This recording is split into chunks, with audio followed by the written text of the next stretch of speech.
Hey everyone, this is Shinobi-03, and I noticed I haven't really introduced myself in my previous two videos.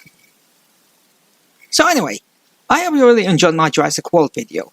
That was sort of a passion project I've wanted to do for quite a while, but Deadpool 2 gave me the push to do it.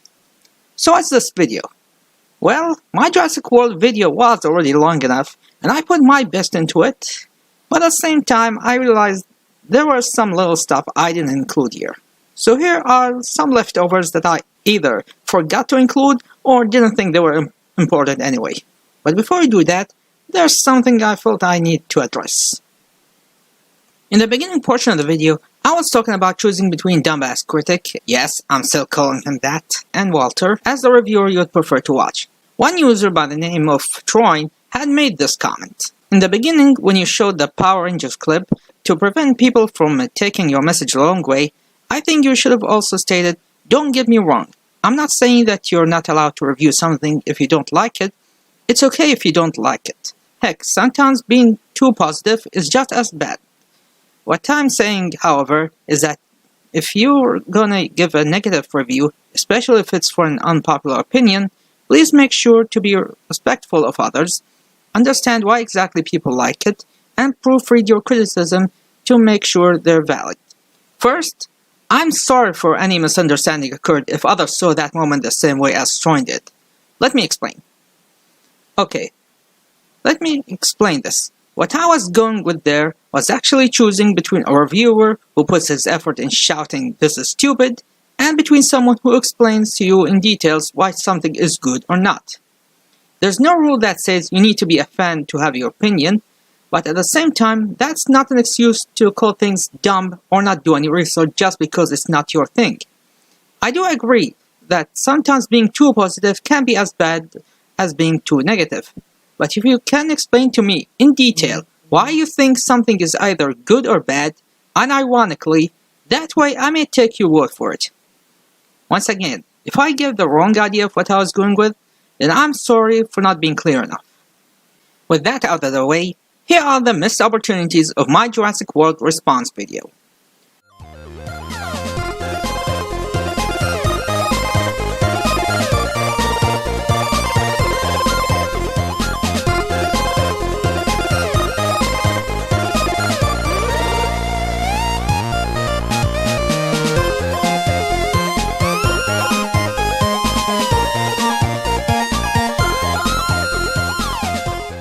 Okay. This one I regret missing the most, because it made me leave a shout-out out of it. In the segment where I was talking about content creators dealing with copyright claims, I forgot to include an example of a creator re-uploading his videos after removing the claimed content. While I could have used Linkar's history of Power Rangers as an example, that one was too obvious, and I think I used enough Linkar's videos in it anyway. Here's another example. Kaiju no Kami, yes, seriously, or simply Kane, he makes videos about all sorts of tokusatsu movies and TV shows and horror movies. He's a good guy who I've been following since before he started his channel, and I'm proud to be the first to make a Patreon request. Thank you very much. Anyway, he constantly gets his videos claimed, but what does he do? Well, not this. What are you doing, Bandora? We will stop you. You can't stop me at all. Ha ha ha. I am invincible, foolish Jew Rangers. No, he re-uploads them again under the label of YouTube Edition. I mean, sure, it can be tedious to re-edit and re-upload your videos over and over again, but if your main concern is to have your complete work available and that claim clip doesn't affect the overall video, then what's the harm in doing so? Anyway, go check out Kaiju no Kami if you're into tokusatsu. And I'm really sorry I forgot about you, man.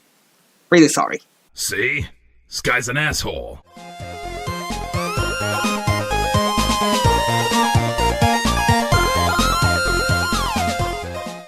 Moving on to useless trivia. In this segment, I was talking about Irex's intelligence, and I forgot to include this moment from the movie. Her clawing out her tracking device. I mean, isn't that a strong sign on how smart she is? To remove something from under her skin that she realized was used against her? So that does raise a good question. Couldn't they implant the tracking device in an area that's a bit harder to reach? Just wondering.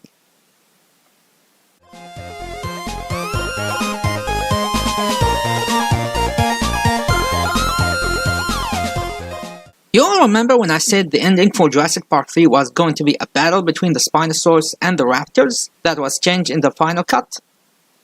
Well, what I failed to mention is why it was changed.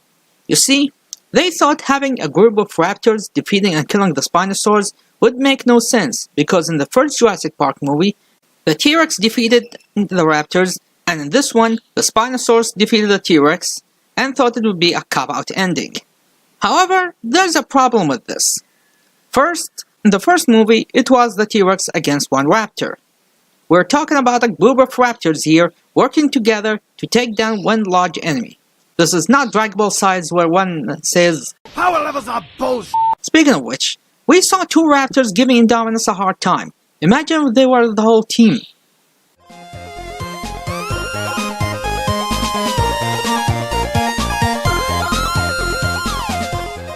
So you all know that there was supposed to be two I-Rexes, right? So I thought there were two of them. There was a sibling in case this one didn't survive infancy. Where's the sibling? She ate it. Yep, she ate her sister at birth.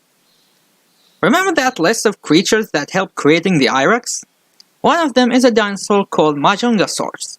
Some have speculated that it's the source for the I-Rex's cannibalism behavior, since the Majungasaurus is partially confirmed to kill and cannibalize its own species. Some studies, however, may suggest that it may have eaten each other's carcasses and not straight up killed each other, but some, however, noted that animals do kill each other, so it's all up in the air if it was true or not. I mean, the raptors in the Lost World novel were savage little creatures that killed and ate each other.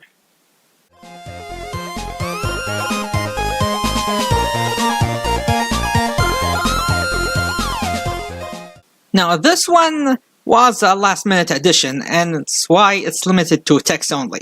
I wanted to add a little montage of random deaths to show how PG-13 the franchise has been since the first movie, and the complaint he made wasn't valid.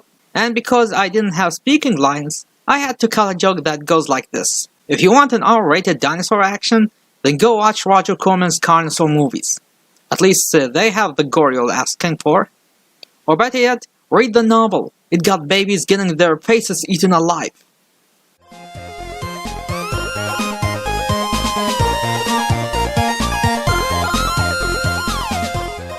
Lastly, we have another Spinosaurus related trivia. Now, I've spoken about how I liked the Spinosaurus and how it was a great animatronic that was too powerful for the studio to handle, and the fact that it was retconned to be a laboratory accident, making it the first hybrid dinosaur.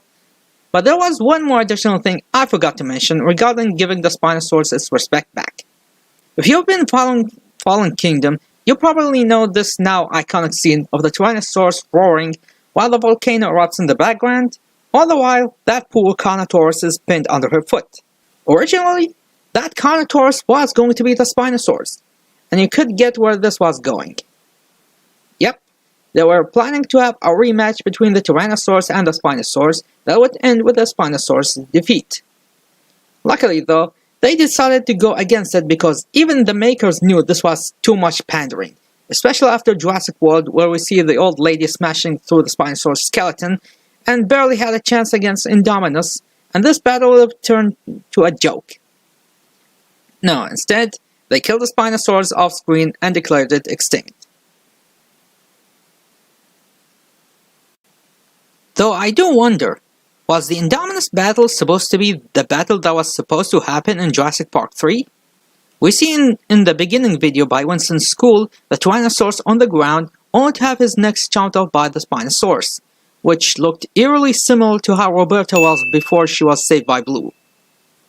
So I don't know, maybe it was intentional, maybe not. Who knows? Lastly, we have another Spinosaurus related trivia.